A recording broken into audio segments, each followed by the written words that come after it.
let's just start with the College World Series. I mean, we're missing a lot because I think you got, you had the NBA Finals, you had the Stanley Cup, now you get the World Cup, you still got MLB, you got WNBA, you got so many choices. A lot of times you're not flipping over to watch the College World Series, but you should. There's some amazing guys that are about to go through the MLB draft. They're going to go to the major leagues in the next couple of years, and you're going to be like, hey, I could have seen them when they were in the College World Series. This shortstop from Texas, this Rodriguez kid, hit for the cycle last night for Texas, or yesterday against Alabama, or maybe it was the day before. But you didn't know it happened. Peter Crow Armstrong hit for the cycle because they're playing it over and over and over. Everybody talks about the big leaguers when they go for the cycle, but it's rare that a kid can hit for the cycle during the College World Series. I think it's one of the 5 times in the history of the College World Series that someone's ever hit for the cycle during those games. So there's a lot of great games going on. All right, so saw the highlights of this, and this is something that happens every day in baseball, and it's bad base running. It is a huge pickle. It's a huge problem. Guys don't take it serious. You were just talking about Volpe not knowing how many outs there was. So the Rays and the Dodgers, two of the best teams in baseball, two of the best coached teams in baseball. The game was decided on Kyle Tucker, the right fielder, who has a hose. And if you don't know what that means, it means he's got a great arm. Yeah, and the fact that these guys, I don't think that, and here's another part of the pickle. They don't do infield and outfield that much anymore, so you don't get to really see who's in the outfield or whatever. I mean, they'll put it up during Yankee games, Red Sox games, Met games, weekly games. They'll put it up, how guys throw from the outfield, and sometimes they put up the velocity. That doesn't mean they're accurate. Vlad Guerrero Sr. probably threw 110 from the outfield, and sometimes he threw it 20 rows up in the stands. I mean, just because the guy can throw it that hard doesn't mean he's that accurate, and you shouldn't run on that guy. You should challenge some guys. But to challenge Kyle Tucker in a tie game, and then the Dodgers would go on to win the game, bad base running, not knowing the right fielder's arm, and the third base coach not holding him. There's a whole bunch of stuff going on. And so at the lower levels, I try to teach kids, let's just say 16 to 18-year-olds, but even when I go back to 8 to 12-year-olds, get them to understand if I'm on second base or even first base, turn around and look at your defense. Turn around and look at your outfielders. Know where they are. So if there's a ball hitting the gap, it's going to get through, and you're going to be able to go from first to third. If you're on second base, the center fielder's playing deep, or maybe the left fielder, right fielder are playing deep, or maybe they're playing shallow, and you see that, don't go. Don't go. If it's a hard ball hit to them, you're going to get thrown out at the plate. But for me, as a coach, I was always about stopping the hitter from getting to second. If you don't think you can throw that guy out on one bounce or in the air, and it's going to be an accurate throw like Kyle Tucker last night, you're going to second base with the throw. You're always going to second base with the throw, especially Little League, junior high, high school. Never allow a big inning to happen. And that's base running. So, at the same time, I'm teaching my guys to watch the throw going to home from the outfield and then busting your butt to get to second base and be in another run and scoring position.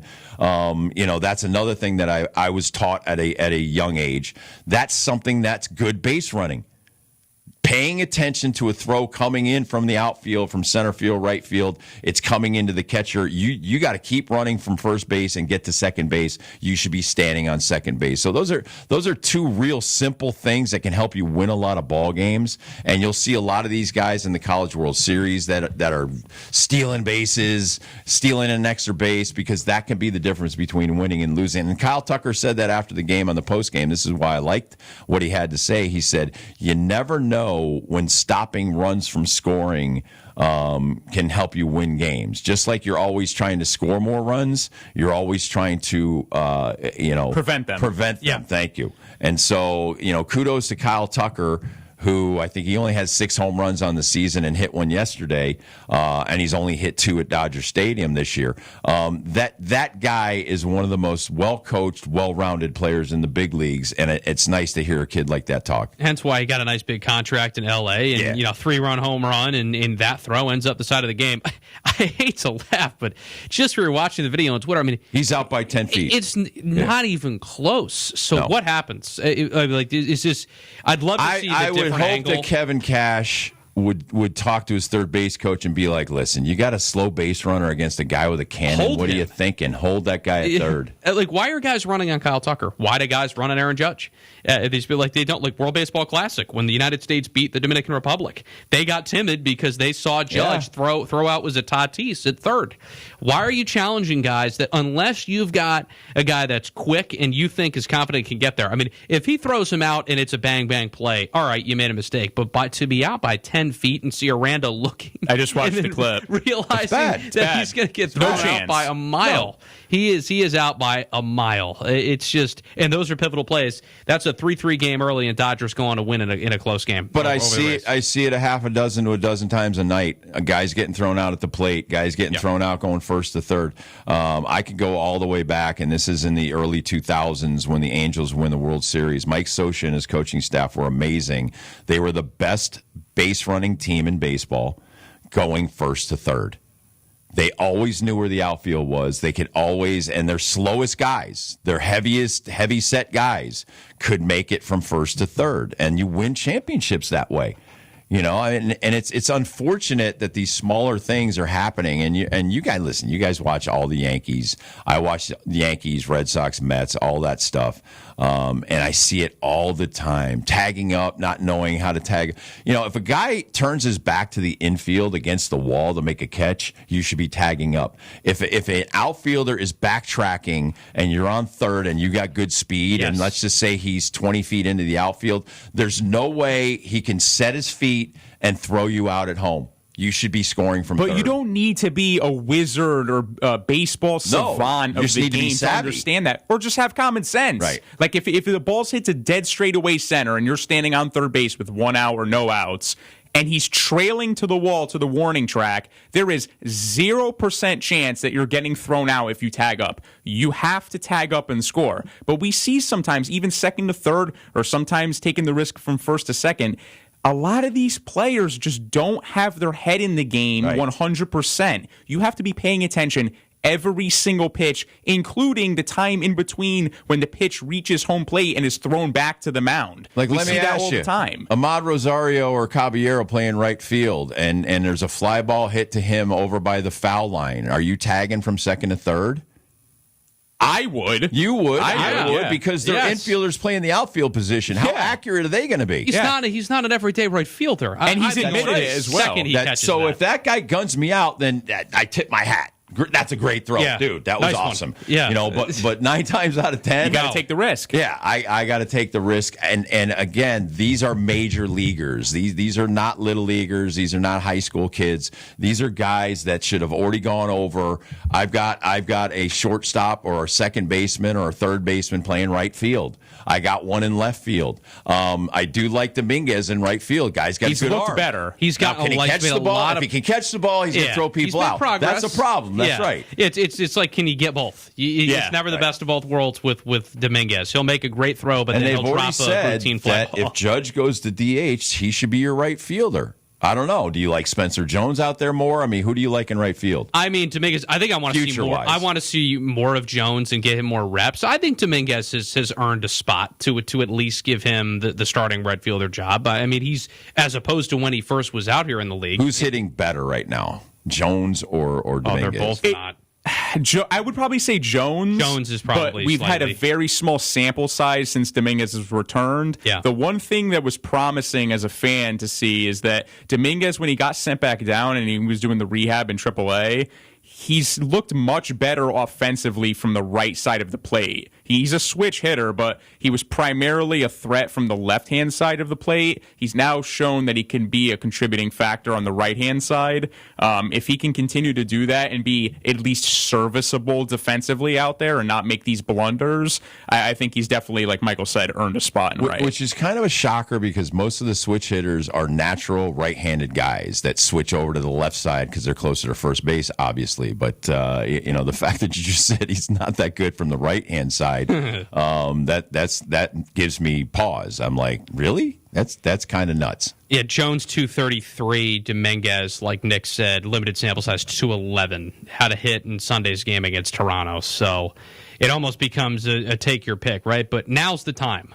Right, because definitely. with Judge out for an extended period of time, this is your audition. This is it. So someone do enough. I mean, you got somebody Schumann, step up. We got Schumann who's in. He's actually made some plays in the outfield too, but his future with the team is not going to be long term. It's for these guys, Dominguez or Jones. That. And I think honestly, whoever doesn't win this, so to speak, audition of the two is probably going to be traded. I would not be surprised if either one of them is traded come the trade deadline. And the more likely guy I would think to get traded of the two is Dominguez, just because Jones has been talked about as this next great prospect and being able to come up, and Dominguez has been rumored on trade blocks for the Yankees for quite some time. And Jones, like you said, Jones is a power threat. He's being touted. A lot of people are seeing him as the next iteration of Judge. He's very similar in size and build. Dominguez has been an experiment where we've tried this experiment a couple times now, right? He's fizzled out a couple times, shown some promise, battled injuries, hasn't been able to solidify himself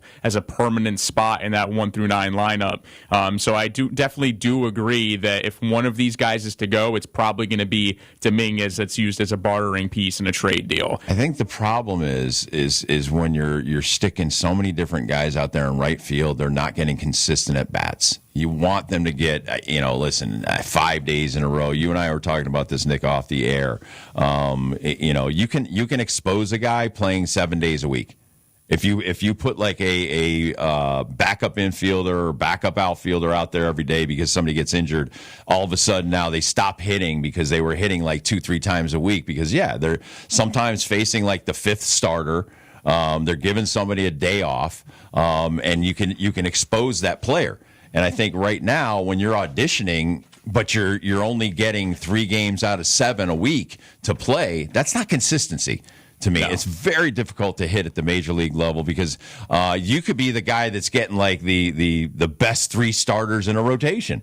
Yeah, or you could get like 2 great starters in Toronto, come home and face the White Sox best starter, and that's your next start. And all of a sudden, you're 1 for 12. And everybody's like, well, what happened? Well, yeah, because you had 3 nasty guys that you had to face, and those are your 3 teams you played this week. Yeah, and it's a big week also, too. I think just big picture for this Yankees team because it's a classic case of don't take your opponent for granted because you're going up against a Reds team at the end of the week. We just saw what they did to the Mets, and also the White Sox. This White Sox team sneaky good. It tied for first in the AL Central. I know the Yankees with 12 guys that have made their major league debut this year. That's unreal, crazy, unreal. Again, I hate to keep harping on them. You run out of excuses for a team like the Mets or these other teams when you see a team like the White Sox winning and producing not just bad teams but beating good teams as well. So this is a classic case of the Yankees better be careful despite being at home and you like it. It's all night games at the Bronx. The weather's good. It's June. They're not swooning yet. And with this White Sox team is really good. I would not be surprised if the White Sox take 2 of 3 in this series over the Yankees. The fact that the Mets are in the cellar, the Nationals are over 500. The Marlins are a game under 500, but they're playing really well. They're playing good baseball. Yeah. Nationals have one of the best offenses in baseball. They're on the come up. I mean, they if other teams aren't smart and trying to trade for some of their pieces, you're idiots.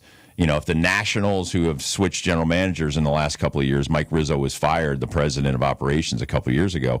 If you're not beating on the Nationals' door right now, if you're the Mets trying to just say, hey, you know what, we'll trade you this guy or that guy out of our minor league system, because I'm more of take proven players. If these guys are playing well after 3-4 years in the major leagues for the Nationals or the Marlins, get them on your team. You have some control over them for the next couple of years financially. Yep. And if they're probably 24 years old, 25 years old, I mean, that's a situation where the Mets, they traded for old guys. Simeon was old. Louis Robert Jr. was old. Lindor's getting old. You got to go younger. Even Bo Bichette's getting up there around 30, or is he about 30? Yeah. So, to go after those, I'd rather go after the 25-year-olds. Soto's going to be good for 10 years. Yeah. But you have to build around that. You can't bring a bunch of old timers in and think, we're going to switch out, McNeil and Nimmo and Alonso, and we're going to bring in all these other guys and stuff. Marcus Simeon, like guys that are you brought in. I thought he was old 3-4 years ago. You're bringing in you're swapping old players for old players at this point. And to touch on a point that's a good point, Michael. Rob, a point you made earlier, I think it was in the last segment actually, about Robert Jr. This is a guy who hasn't panned out for 5 years in Chicago. He's hurt all the time too. What makes I think he's a malingerer. I don't think he's hurt. You think he just likes getting paid to do nothing? Right. I can see it. There is that. I think there's a lot of guys like that. Hey, he's collecting a paycheck. But my point here is, you said that he didn't pan out in Chicago for the first 5, why would you 7 go years. get him? Exactly. Who told you that this guy, if you put him in a Mets uniform, is going to go back to being the stud you thought he was going to be for the White Sox? What makes the Mets front office think it's going to pan out in a bigger sports market, arguably the largest sports market in the country or the world potentially, with much loftier expectations? This is a team that has playoff aspirations year in and year out with the highest payroll. Why would he pan out in New York City and not in Chicago? It just makes absolutely no sense. What were his measurables? We always talk about football players and measurables and stuff like that, or even eyeballing a guy. This guy had no measurables. Yeah. Where's good arm, good plate awareness, good athletic. And he's a great teammate in the locker room and stuff like that. That's a problem when you have a bunch of analytics nerds. They're not, word of mouth. I would have been like, I would have had Lindor and Soto and all these guys. Ask some dudes on the White Sox that you're friends with, or even in the American League Central, what kind of guy is Louis Robert Jr.? Yeah. Is this a guy? When we traded for Deion Sanders, the owner came to the top 7 veterans on a team, and I was there. I'd been there like 5 years, so I was in the meeting, and everybody to a man was like, absolutely get Deion Sanders. He's a great guy. Great teammate. And to this day, one of the best teammates I've ever played with. One of the best humans I've ever been around. So we all stood up for him. I don't see, the front office of the Mets going to the guys on the Mets and being like, hey, do you want this guy in your locker room? Yeah, seriously, is this guy going to make you guys better? You hope it's a resounding yes. Right. But other teams should do that. Check in with your current personnel. Your guys that are the big voices within the clubhouse if you're going to get a guy. All the teams should be doing this with the trade deadline coming up, right? Yeah. Especially if you've got players that have played with a guy you're looking to go get. It's pretty easy. Due diligence. Walk down and ask somebody a question like, listen, we're honestly thinking about what you say to Juan Soto or Aaron Judge. Would you prefer this guy or this guy if we traded for those guys? Yeah. And you get an answer, and then you go back and you guys sit around and you throw it around and you do your due diligence.